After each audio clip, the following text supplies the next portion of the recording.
Hello everyone, this is Sheba Joy. Today I'm going to talk about dreams and what first let's define, and also please make sure to subscribe and like and comment my channel, which is Zion Shekinah. It means, God's dwelling place, and Shekinah is God's glory. So, anyway, this name for the channel also was very prophetic because, and I'll tell you as we go about reading the dreams. Now, what are dreams? I was Googling it and I found that a dream can be explained as a succession of sensations, emotions, ideas, and images that occur involuntarily in a person's mind during certain stages of sleep. It's not really understood what the purpose and content of dreams are, but they have certainly been the subject of religious and philosophical interest and a topic of scientific speculation throughout recorded history. And the study of dreams is actually known as oneirology. So, here we're going to see about three main people who had dreams. I mean, many people had dreams in the Bible, and dreams sometimes can be prophetic, sometimes they can be dangerous, sometimes they have no significance, sometimes they carry a lot of significance. And the reason I wanted to talk about dreams is because it really, I believe that every dream, you know, if you can remember, they give a message. Because when I was small, I used to dream. I mean, even now, I dream a lot. I get a lot of dreams, and sometimes I really don't like that because most of my dreams I can't remember, and that is kind of like frustration, because I think in a month I almost in 30 days I almost have like 15 dreams. So it's very sometimes they're vivid, sometimes they're not, sometimes they're I can't remember anything in the dream, but like at the back of my mind it goes on. And by the grace of God, most of my dreams always had a message. And one such dream, and I think the earliest that I started to dream was about when I was in my ninth grade in school. That time when my mother and Muni, mummy, and we were praying in the bungalow in Stanley School, I dreamt that she was actually moved out from that school unnecessarily and very wrongly, and transferred to uh, a different school, and also a different place altogether. And this I believe, and I saw in that dream that mommy was not she was, because of that she cried a lot and was hospitalized. When I actually saw that, I woke up and started crying in the middle of the night. And mommy was beside me, and then she asked me why, what is happening, and I said I saw this dream. And literally in about a month's time that happened. And then very wrongly she was transferred, and there was no one who supported her. Her brother was there, he didn't support in the ministry. And there were a lot of, like, her supporters were there who said they were actually supporters, but they were kind of like enablers, if you call them. They did not support mommy, and she had to be transferred, and she didn't accept that, because a lot of other, I mean, there were other few people that I remember at that time. Prabhakar uncle, who's not there, he passed away, and he and some other supporters, like few people, they said not to, for her not to accept, because the thing is, everyone is transferred from a low position to a higher position or a higher place, but mommy was actually from a 10th position, she was like dropped down to first position, and that was not right. so by the bishop, because she worked in the Methodist church. Anyway, when I saw this, um it was very prophetic, and when I said this, mommy said nothing would happen. But I think I then later on she didn't accept that position, and then after I think few months or a year, um then she was given another position in the city, and then there she built another school and all that. Now all that is history. But what I'm trying to emphasize is that dreams are real, and they carry a lot of significance. So here I want to talk about three people: Jacob, Joseph, and Joseph of um, Joseph, who is Mary's husband, Jesus's father, and so uh, Joseph here, uh, um, you know, Joseph, who's the son of Jacob, he's the 10th son. Sorry, he's the 11th son of Jacob, because Jacob had two wives, Rachel and Leah, and Joseph is Rachel's 11th son, and then 12th is Benjamin. So, and from Leah he has like 10 sons, and he loved Joseph very much because he was the firstborn of a woman that he loved the most, and because of her he kind of like toiled with the father-in-law for 14 years, and with Laban and all that. So anyway, Jacob loved Joseph very much, and Joseph was also born in his old age. So he was a very special. But when Jacob was born and he was 17 years old, he had a dream, and that dream was all his 10 brothers like bowed down to him in the form of sheaves. Sheaves are nothing but they are form of grain bundles that are tied together. So he sees that all these 10 sheaves bow down to one sheaf, which is Joseph. So when he interprets that dream to his brothers, obviously the brothers were already very jealous of him, because Joseph's father Jacob, he liked Joseph very much. It says in Genesis 37 3, now Israel loved Joseph more. Israel is Jacob. Okay, so now Israel loved Joseph more than any of his other sons, because he had been born to him in his old age, and he made an ornate robe for him. When his brothers saw that their father loved him more than any of them, they hated him and could not speak a kind word to him. Did you see that? Now, this is another subject for another day, because when the brothers or siblings see that the parents love one of the children, they get very jealous about this. And this has been said in the Bible, and that's why there's so much of rivalry, there's so much of quarreling, there's so much of saying wrong things about that nice person. So these siblings, they did not could not tolerate that the father loved Joseph very much.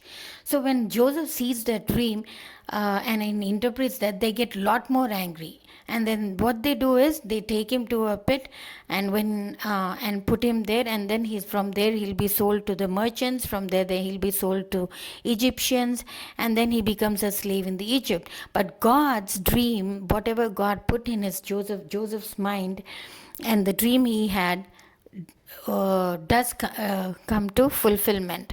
And eventually Joseph becomes the prince of Egypt. He becomes next to in commander in chief to Pharaoh.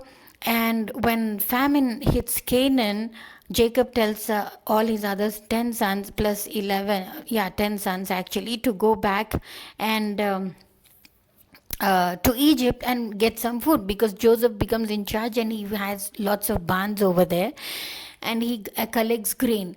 So he says, go and buy some grain so that we can live and eat and live for the days that we can live. So these brothers, they go down, and exactly how God put Joseph in the dream in Joseph's mind happens the same way. All these 10 brothers, they bow down before Joseph, not knowing that Joseph is his brother. And immediately Joseph recognizes that, and later on, he sends lots of grain with some coins in it, and then he says they're stolen, and then they go back to Jacob, and then they bring back Jacob, and Joseph recognizes, then the brothers recognize Joseph, and then they bow down again before him, and then they recognize him, and then Joseph,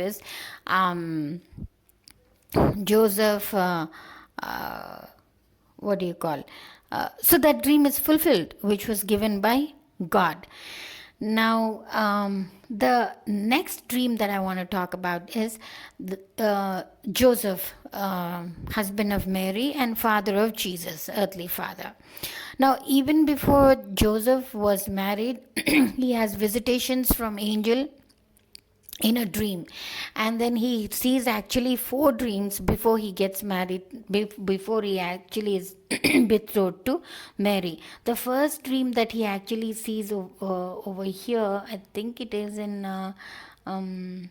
yeah the first dream that he sees is in Matthew 1:19-25. Because Joseph was a just man, and and Mary becomes pregnant by the power of the Holy Ghost. By Holy Ghost himself, Mary becomes pregnant because she is pregnant with God, and then it's not a union of a man. So when Joseph comes to know about this, he wants to put her silently away because he thinks that she has committed adultery. And in those days, when a woman commits adultery, they stone her to death. So he didn't want that to happen to Mary. So he puts her away.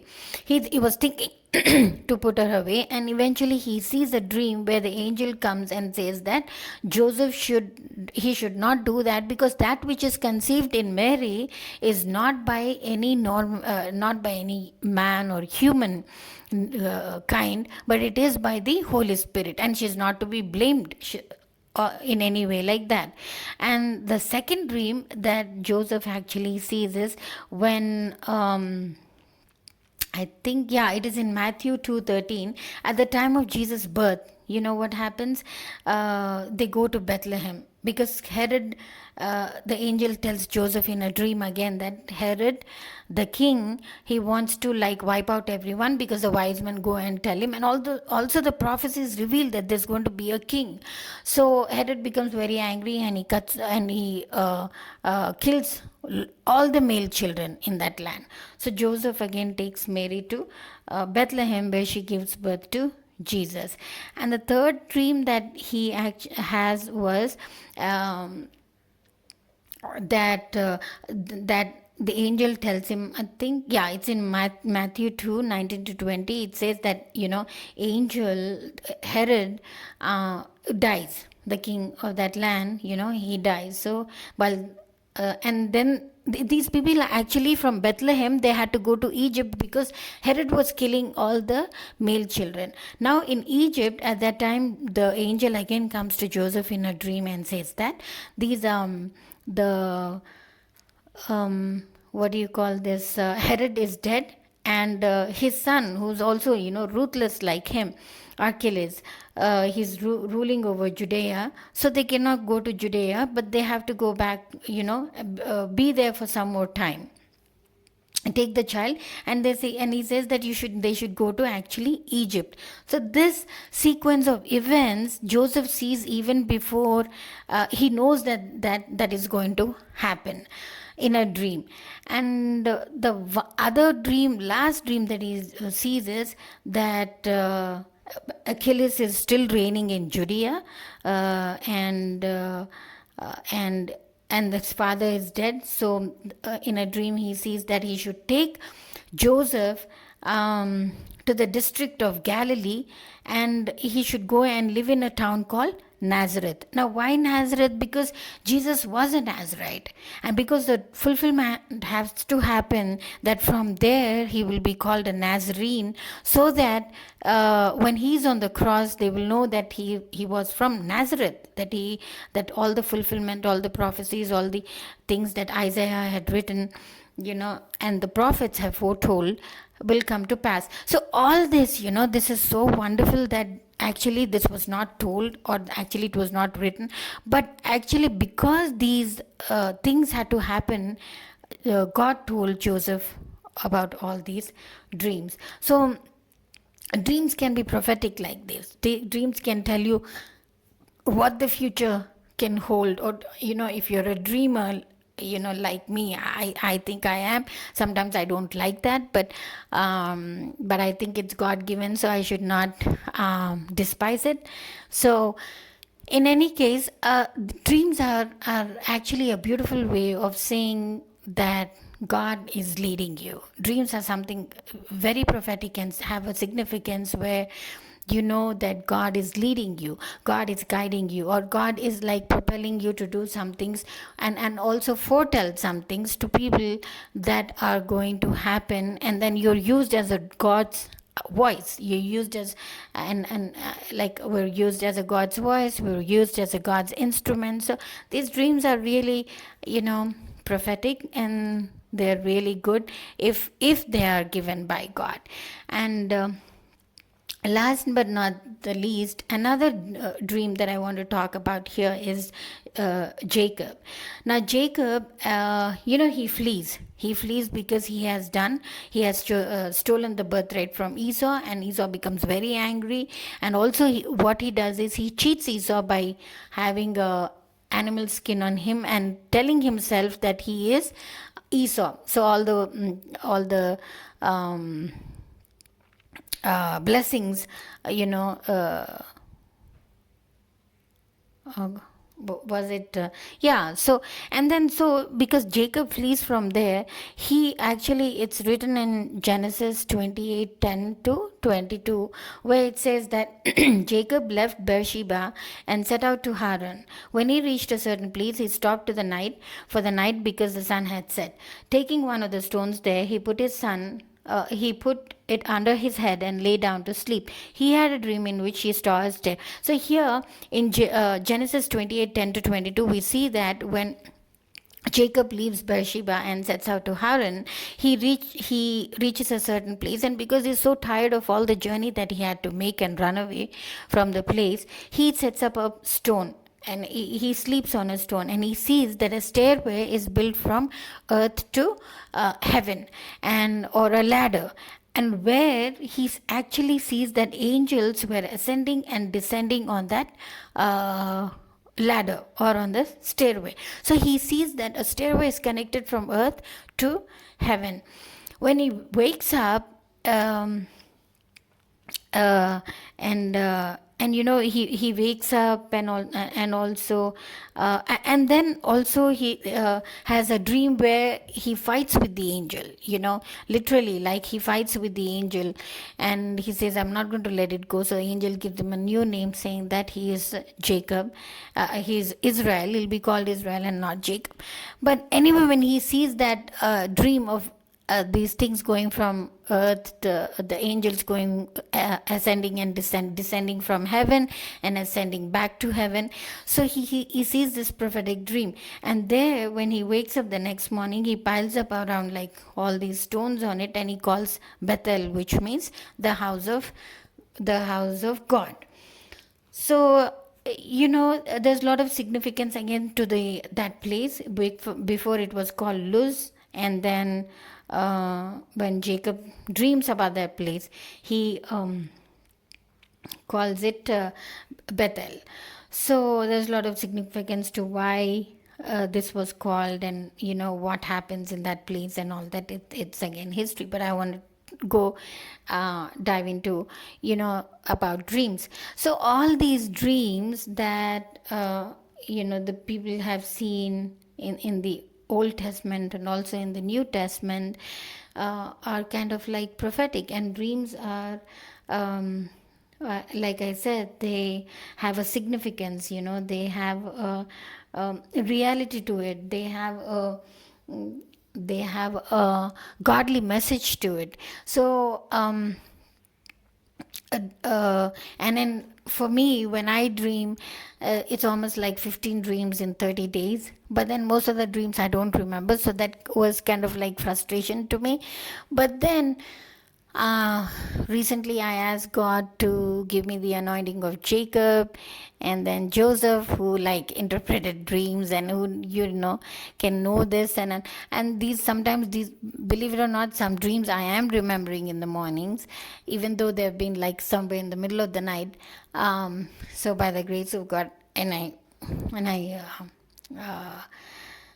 really like that, because what's the point if you can see something prophetic, or if you can see some message that you can't remember that in the morning? There's no point, right? So it's like um, half baked cake. You can enjoy that.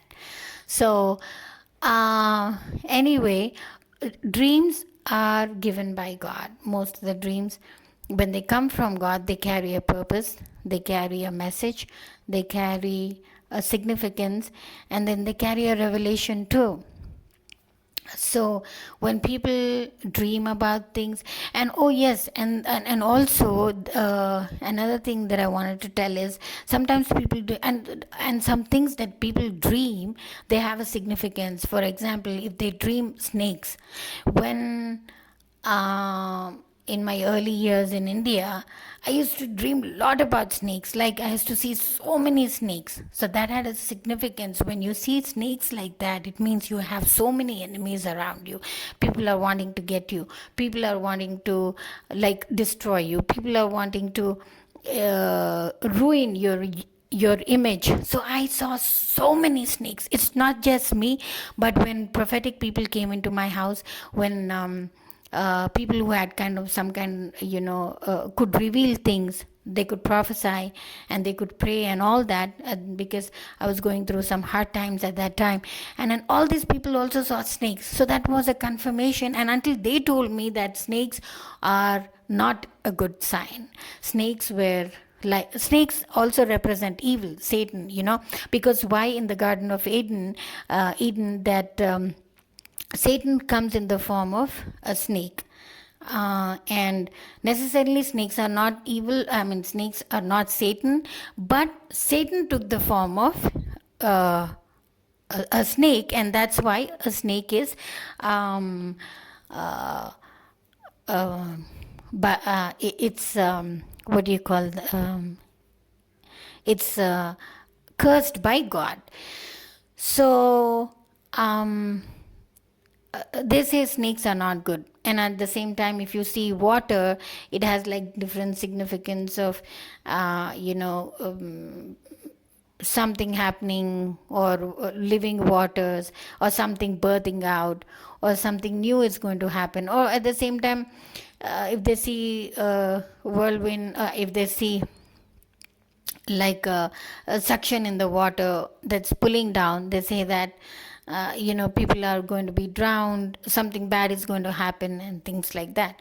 But if they see greenery, that means there is nourishment to the soul, there is also nourishment to the body, there's also nourishment for the future.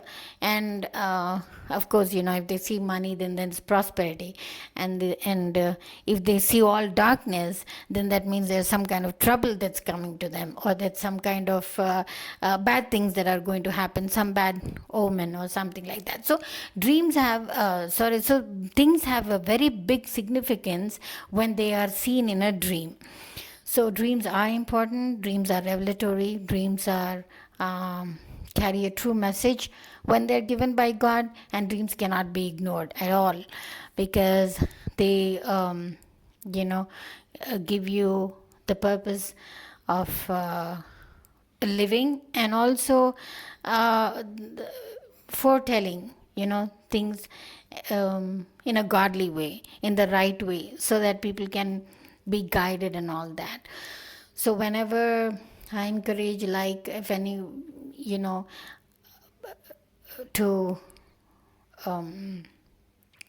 when you have a dream, ask God for what it means. I mean, some dreams can be very foolish, or some dreams can be very funny too, but regardless of that, you could ask God, if like when I dream so many dreams like that in a month, I really now I kind of like I remember those dreams and I kind of like interpret those dreams, and sometimes also dreams can come in a very satanic way also. Like once what I'm not going to go into the details of what, but I dreamt of a person who is a very good person, but they came in the form of Satan. So it means that the person is not that the person is bad. No, it means that the person is already good, and I know that person, but they came in the form of a Satan.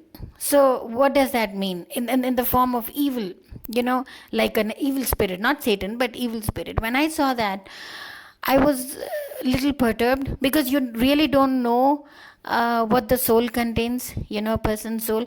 But I knew through and through that the person is very good. And why did I dream that? Now it showed that way so that I can take off my eyes from the person's life and think that the person is wrong, that the person is bad, and the person is really wicked. But why? Because the Satan doesn't want you to connect with the godly people. Satan doesn't want you to connect with the right people. So sometimes he brings those dreams, adverse dreams come to show or deviate you from the plan of God. So those dreams are also, you have to be very careful. You have to ask God about those dreams and ask Him what is in a dream. I mean, what is in this dream? And so yeah, so that's what I do. And and God has been so good. He kind of like tells me and interprets dreams and visions. But so this is what I wanted to talk about, dreams. And see, even Nebuchadnezzar in the Bible, in Daniel, he has a dream and he doesn't know what it is. He sees the figure of God writing on the wall, and he also has dreams and he doesn't know what it is. But Daniel interprets that. Daniel gives a meaning to that dream, and then those things definitely happen because they were from God. They were from like the prophetic dreams. So this is what I wanted to emphasize on, and may the Lord bless this word. Thank you.